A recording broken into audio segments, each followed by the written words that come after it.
सुनील यादव के देख रेख में हो रहल बा। कैसे भैया?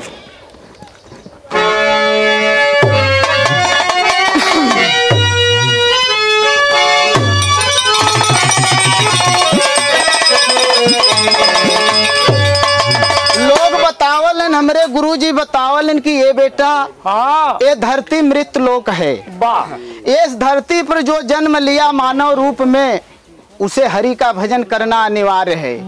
और जो भजन हरि का नहीं किया उसके जीवन का तारम तार नहीं हुआ। और के करे हरि का भजन के तरल हम अपने लोकगीत के माध्यम से आप लोग के बताइब कैसे। बाबा भैया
बतावल जाला कि इतिहास प्रमाण बा हो।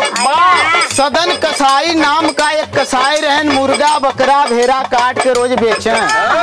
मगर जब वो तौल के देवे लगा हो तो न पलरा उधर न पलरा, यही से वन तर गए। तो लिखा पड़ल अंतरा के लाइन में और के तरल भैया।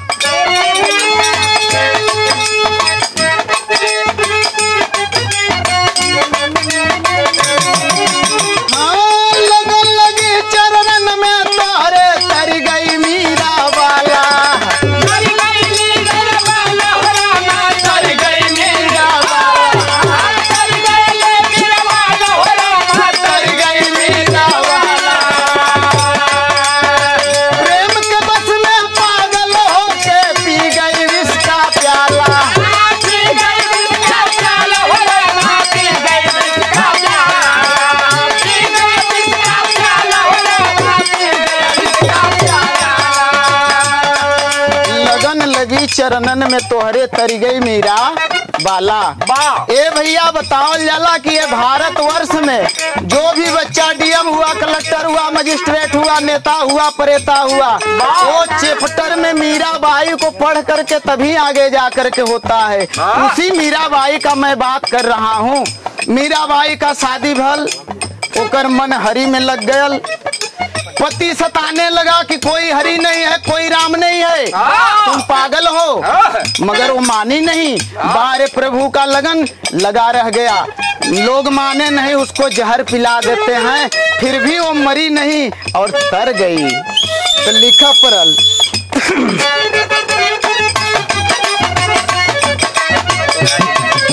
हाँ लगन लगी चरणन में तोहरे तर गई मीरा वाला।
कि निराला राम नाम से देखा गिद्ध जटायु तरी गए। ये भैया आज मोबाइल के स्तर से, टीवी के स्तर से, सिनेमा के स्तर से लोग, बच्चा से चाहे बूढ़ा हो, चाहे बच्चा चाहे जवान, लोग देखल रामायण में कि महाराज रावण माता सीता को जब हर के ले जा रहे थे, उस समय गिद्ध जटायु ने लड़ाई किया, माता को छुड़ाने के लिए अपना दोनों पंख गवा देता है और हरि हरि नाम लेकर के वो भी तर गया। और के तरल भैया अपने अंतरा के दूसरा लाइन से बताइए। कहीं कि तर गया चेता चमार जहवा खैला जाए खिचड़िया,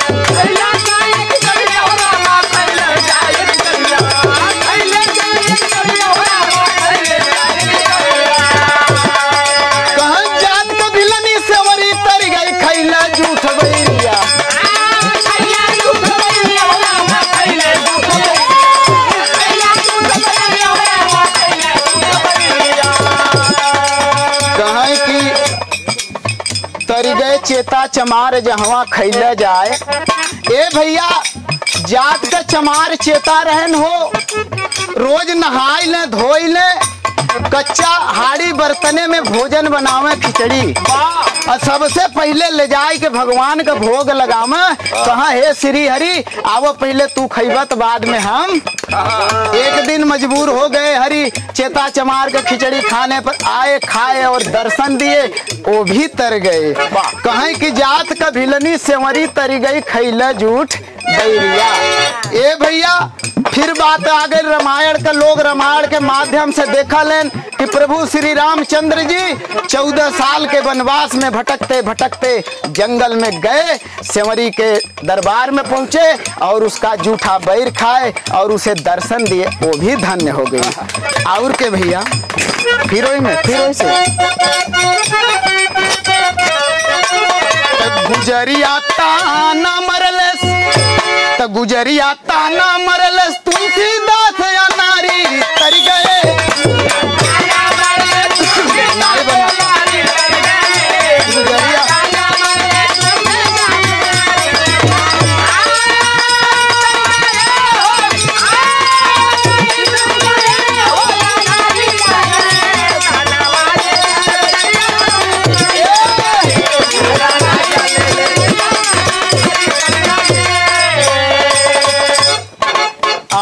के तरह भैया कहें गुजरिया ताना मरले तुलसीदास अनारी तर गए। ए भैया तुलसीदास बतावल जाला कि हनुमान चालीसा लिखे हैं। आज कलयुग में जो नित्य हनुमान चालीसा का पाठ करे, मेरा दावा है दिलीप पाल गवैया का कि उसे कभी कलयुग नहीं छुएंगे। उसी तुलसीदास का मैं बात कर रहा हूँ। शादी हुआ था, आधी रात को उन्हें पत्नी का वियोग सताता है और घर से चल दिए। रात को बारिश हो रही है झमझम, जाते जाते रास्ते में एक नदी परी भैया, पानी से फूं मारी है। सोचें कैसे उतरी, बस एक मुर्दा बहत आवत रहा, छलक के वहीं पर चढ़ ही गए और चढ़ के यह पार से वह पार हो गए। फिर आगे बढ़े देखत है ना, आधी रात घरे के दरवाजा सब बंद बा। अब घरे में जाए कैसे? वह घरे के पीछे से कच्चा घर रहा, घोरिया लगा रहा, वही में सांप लटका रहा। आओ न ताव देखे, वही सांप के पकड़ के घरे पर चढ़ ही गए। सोचा कि अब घरे में कैसे जाए, कोई रास्ता नहीं, तो वह ठाठ फाड़ के जब धड़ाम में से कूदन, तब मेहरारू जब मारे लाइट मुँह पर, कहे आई रे दैया रे दैया, इतना मेहनत तू हरी में करे होता तो हर जिंदगी तर जात। अरे तुलसीदास वह बात लग गल नहु तर गए। और के तरह भैया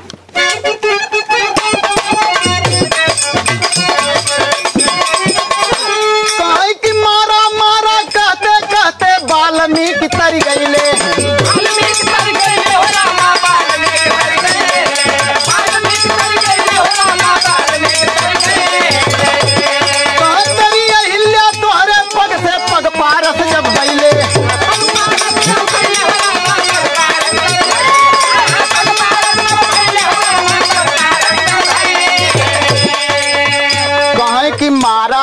कहते कहते वाल्मीकि तर गई। ए भैया आज जौन की वाल्मीकि महर्षि ऋषि कहावलन हो उ कौनो समय में बहुत बड़ा डकैत रहे।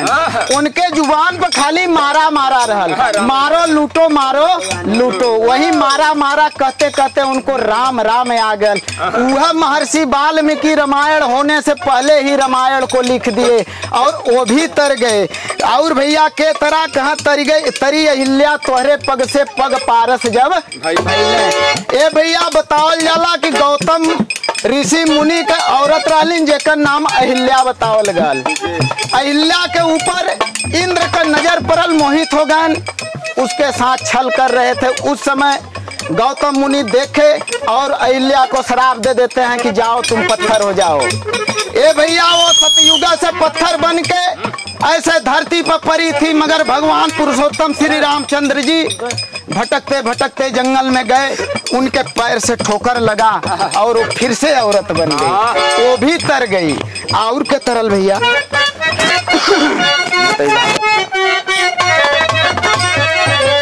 कैले हठ माई से कैले हठ माई से बालक ध्रुव लड़ी काई तर गए।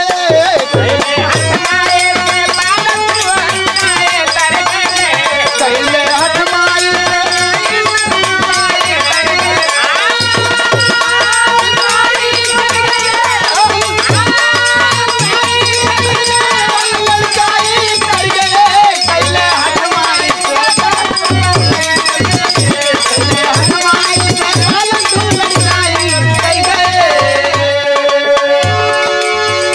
कहा कि कैले हठ माई से बालक ध्रुव लड़काई तर गए। ए भैया एक राजा का लड़का जेकर नाम बतावल जाला, जेकर नाम बतावल जाला ध्रुव। ध्रुव का पिता 5 साल के उम्र में दूसरा शादी करते हैं। जब दूसरी माता आती है तो उनको धक्का मार के भगा देती है कि ये लड़के ये तेरे पिता नहीं, ये हमारे बच्चे के पिता हैं, जाओ तुम अपनी माँ के पास पूछो तुम्हारे पिता कहाँ हैं। ए भैया वो छोट सा बच्चा ध्रुव रोवत रोवत मतारी के पास गयल, कहा हे माता, दूसरी मतारी कहली न कि पिता तुहार नहीं है, जाओ अपनी माँ से पूछो कि तुम्हारे पिता कहाँ है। माता बोलती है बेटा जेकर संसार में क्यों नहीं होत ओकर भगवान होलेन। लड़का कहत हो छोट सा 5 साल के, हे माई भगवान कहाँ मिली है। मतारी कहा बेटा भगवान गांव में शहर सिटी में नहीं मिलते हैं, भगवान बदे जाए पड़ला वन में जंगल में टीला पर जाके उनका तपस्या करे पड़ला, तब भगवान प्राप्त होले। ए भैया सब खा पी के सूत गयल हो, तब उन आधी रात में घर से निकल गए खोज में भगवान के, और जा करके वो भी भगवान को प्राप्त किए। 12 ध्रुव बालक 5 साल के उम्र में तर गए। आज भी वही ध्रुव तारा बन के आसमान में लोग भैया दिखते हैं, उसी ध्रुव का मैं बात कर रहा हूँ। तो कहना है और के तरल भैया अंतरा का चौथा लाइन।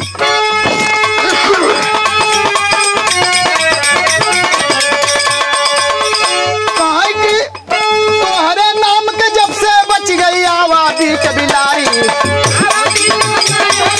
आबादी के बिलारी।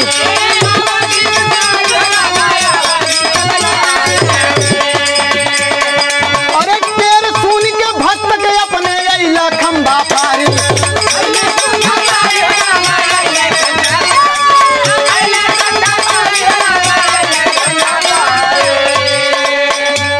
नाम के जप से आवा बच गई बीच बिलारी।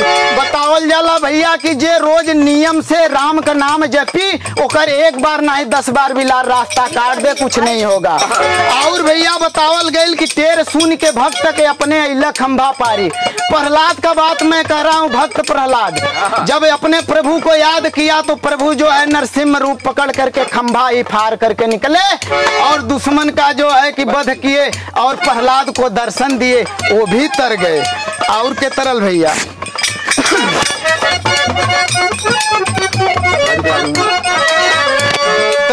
तब भारी हरिना कश्यप, भारी हरिना कश्यप तबे करत लड़ाई तर गए। भारी हरिना कश्यप तबे करत लड़ाई।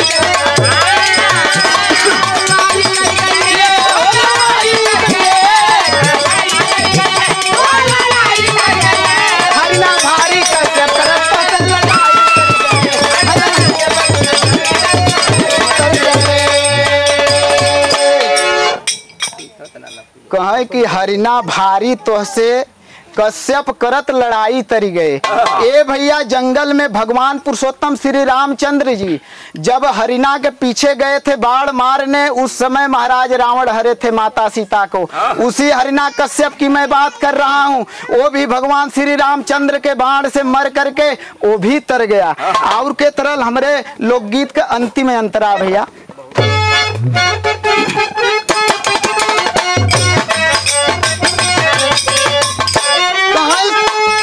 सुगा पढ़ावत गणिका तरी गई तरी ताड़ुका बन में।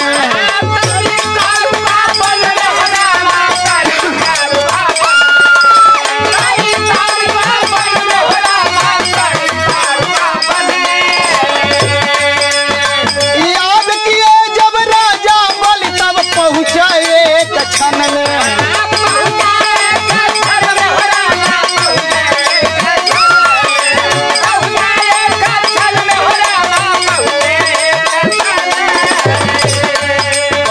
सुगा पढ़ावत गणिका तरी गई तरी ताड़ुका बन में। ए भैया एक गणिका नाम की वेश्या थी जो जीवन भर वेश्या का काम की, मगर एक उसमें भी एक नित्य कर्म था।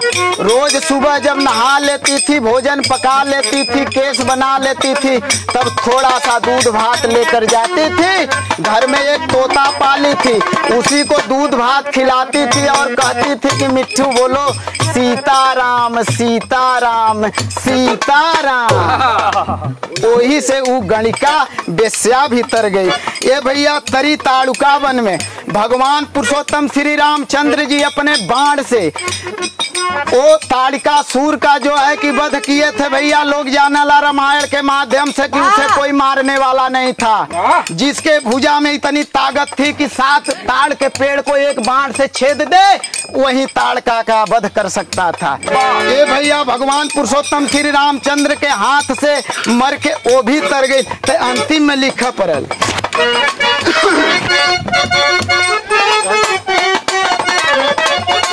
तब मन में गुरु जहांगीर, तब मन में गुरु जहांगीर करत करत कविताई तर गए।